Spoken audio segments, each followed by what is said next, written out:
একদিন মসজিদের মধ্যে এক বেদুইন এসে প্রস্রাব করে দিছে, সবাই গেছে ওনারে মারতে।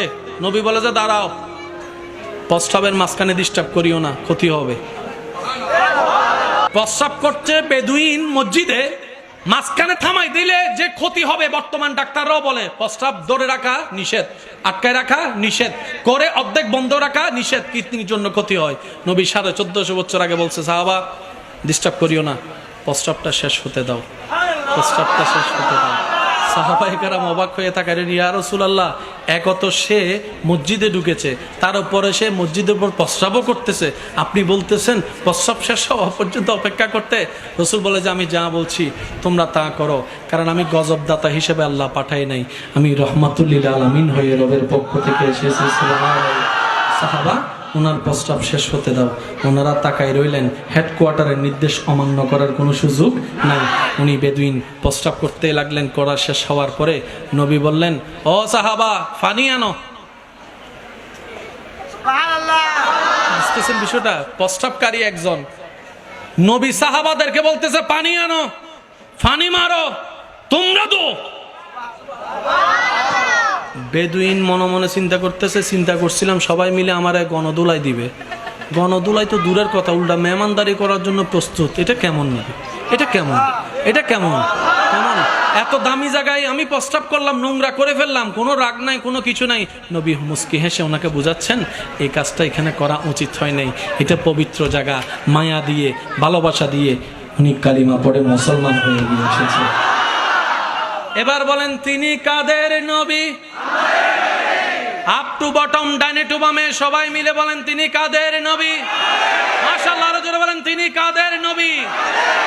যাকে আল্লাহ সর্বদিকে অতুলনীয় বানিয়েছেন, তিনি আপনার আমার নবী রাহমাতুল লিল। ডায়মন্ড কিন্তু দূর থেকে চকচক করে। ডায়মন্ডে যখন সূর্যের আলো পড়ে, আর অরিজিনাল ডায়মন্ড এমন ধারালো হয় অন্য কিছুকে কেটেও ফেলতে পারে, আলো দিতে পারে, কেটেও দিতে পারে। আবার বলছি শুনেন, আলো দিতে পারে, কেটেও দিতে পারে। এই মুসলমান সে জাতি, মানবতার শ্রেষ্ঠ উদাহরণ। এই মুসলমান জাতিকে দিয়ে নবী দেখাইয়েছেন নিজে না খেয়ে মানুষকে কিভাবে খাওয়াইতে হয় সেটা ইসলাম শিখিয়েছে। নিজে না থেকে মানুষকে কিভাবে রাখা যায় সেটা ইসলাম শিখিয়েছে। আবার যুদ্ধের ময়দানে ইসলামের জন্য হাসি মুখে গলা কাটাই দেওয়ার মতো সাহসও ইসলাম শিখিয়েছে। কথা বলেন ঠিক কিনা? দোনো গুণ আছে না নাই? ডায়মন্ডে দোনো গুণ। আল্লাহ আমাদেরকে ডায়মন্ড বনে থাকার তৌফিক দান করুক। আর একটু জোরে বলেন, আমরা সবাই কি? এটা জোরে বলেন, আমরা সবাই কি? আজকে থেকে এই কথা মাথায় রেখে চলার চেষ্টা করব। সবাই বলি ইনশাআল্লাহ।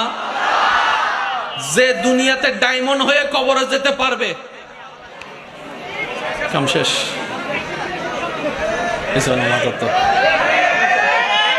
যে দুনিয়াতে ডায়মন্ড শব্দটার মর্যাদা ধরে রেখে কোন রকম কবরে যাইতে পারবে, তার আর টেনশন নাই। জান্নাতিন তাজরি মিন তাহতিহাল আনহার ওয়ালা নিয়ামত ওয়ালা জান্নাত আল্লাহ তার জন্য রেখে দিয়েছেন। সুবহান। আর একটু গর্জন দিয়ে বলি সুবহানাল্লাহ। ইমানদার ভাইরা, প্রত্যেকটা শব্দ নোট করবেন। মিললে নিবেন, না মিললে নেওয়ার দরকার। প্রত্যেকটা নবী রাসূলকে আল্লাহ তাআলা মুআজিজা দান দিয়েছেন, পাওয়ার দান দিয়েছেন। পাওয়ারটা হচ্ছে এরকম, আল্লাহ পাক বলছে ঈসা তুমি যদি অসুস্থর উপর হাতটা বুলাও আমি তার রোগ বালাই করে দিব। জানাই দিলাম অসুস্থ পাইলে হাত বুলে দিও তোমার ইচ্ছা হলে, কিন্তু আমি ওয়াদা দিলাম হাত তুমি বুলাবা, ভালো আমি করে দিব। একটু জোরে বলি না ঈসা যে কোনো মরা তুমি যদি আমার নাম বলে জিন্দা হতে বলো, তুমি বলবা যে আমি শুনবো, তোমার মুখ থেকে বের হবে, আমি রায় দিতে দেরি হবে না। অথরিটি তোমাকে দান করলাম, যাও। বুঝতে পারছি? জোরে বলেন না বুঝতে পারছি? আল্লাহ আমাদের নবীর বেলায় এসে কি করলেন? নবী বলে যে আল্লাহ সবাইকে তো তুমি কিছু কিছু দিছো, আমাকে দিবা না? আশেকরা আশেকের মতো করে শুনে শুনে বলেন সুবহানাল্লাহ। আমাদের নবী আল্লাহকে বলতেছেন, আল্লাহ সবাইরে তুমি কিছু কিছু দিছো, আমারটা।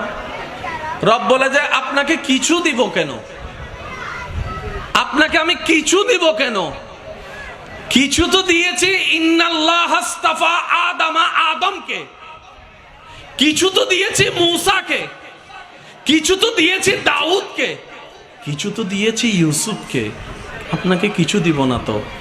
ইন্না আতাইনা কাল কাউসার, কাল কাউসার, কাল কাউসার। একটু জোরে বলেন না সুবহানাল্লাহ। কাউসার বেশি, কাসির আকসার, কাউসার। কাউসার মানে এমন বেশি যার উপর আর বেশি হয় না, এমন বেশি যে বেশির কোনো সীমা হয় না।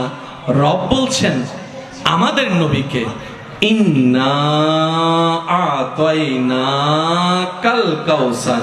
হাবিব, আপনি তো আদমের মতো নন, আপনি তো আদমের নবী, মূসারও নবী। সুবহানাল্লাহ বলতে থাকি আমরা। আপনি তো ঈসার নবী, আপনি তো দাউদের নবী। আপনি কি মনে নেই আপনার কোরআন সেই কথা, ওয়াইজ আখাযাল্লাহু মিসাকান নাবিয়্যিন, আমি রূহ জগতে সমস্ত নবীকে এক জায়গায় করে মিটিং করে আপনার ব্যাপারে তাদেরকে আমি সাক্ষী রেখেছিলাম, সাক্ষী নিয়েছিলাম। আপনার কি মনে নাই? আপনি কিছু নিবেন কেন? আমি আল্লাহ আদমকে নবী বানিয়েছি, মূসাকে রসুল বানিয়েছি, ঈসাকে রসুল বানিয়েছি, আর আপনাকে সমস্ত নবী রসুলের ইমাম বানিয়েছি। মূসা নবী, সে শুধু কথা বলতে পারবে, আপনি হাবিব, মেরাজে এসে দেখা করতে পারবেন। নবী রহমাতুল লিল আলামিনের উম্মত সবাই দুই হাত তুলেন, দুই হাত তুলেন, দুই হাত তুলেন। নারায়ে তাকবীর, নারায়ে রিসালাত। উচ্চ আওয়াজ একবার বলেন মারহাবা। আল্লাহ পাক বলে, ও নবী কিছু নিবেন কেন? আল্লাহ বলছে, এটা কি আমাদের জন্য দুঃখের কথা না খুশির কথা? আল্লাহ বলছেন নবীকে আপনি কিছু কিছু নিবেন কেন? সব নেন, সব সব।